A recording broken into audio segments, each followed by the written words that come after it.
பாட்டாளி மக்கள் கட்சியின் நிறுவனர் ராமதாசுக்கும் அவரது மகன் அன்புமணிக்கும் இடையே மோதல் ஏற்பட்டுள்ள நிலையில் திண்டிவனம் அருகே உள்ள தைலாபுரம் தோட்டத்தில் இன்று சமாதான பேச்சுவார்த்தை நடைபெற்றது.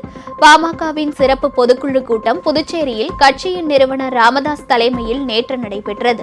அப்போது பாமகவின் இளைஞரணி தலைவராக தனது மகள்வழி பேரனான முகுந்தன் பரசுராமனை நியமிப்பதாக ராமதாஸ் அறிவித்தார். அப்போது அருகில் அமர்ந்திருந்த அன்புமணி கடுமையாக எதிர்ப்பு தெரிவித்தார். இதனால் இருவருக்கும் இடையே மோதலும் வாக்குவாதமும் ஏற்பட்டது. அவனுக்கு இப்பதான் 4 மாசம் வந்தான், கட்சியில 4 மாசத்துக்கு முன்னாடி வந்திருக்கிறான். அவனுக்கு என்ன அனுபவம் இருக்குது? அவனுக்கு என்ன அனுபவம் இருக்கு? அவனுக்கு வேற என்ன போட்டு நல்ல அனுபவம் சரியா பண்ணுங்க.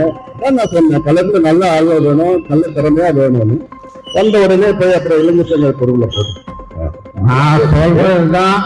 நீங்க சொல்லுங்க, கேட்கணும். யாரா இருந்தாலும் நான் சொல்றதுதான் கேட்கணும்.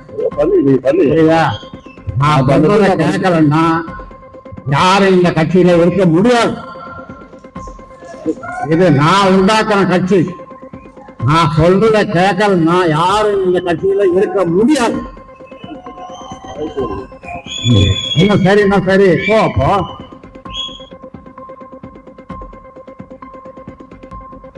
இதனிடையே இருவருக்கும் இடையே ஏற்பட்ட மோதலை தவிர்க்க பாமக மூத்த நிர்வாகிகள் ராமதாஸிடம் பேச்சுவார்த்தை நடத்தினர். இதன் தொடர்ச்சியாக இன்று தைலாபுரம் தோட்டத்திற்கு சென்ற அன்புமணி அங்கு ராமதாஸை சந்தித்தார்.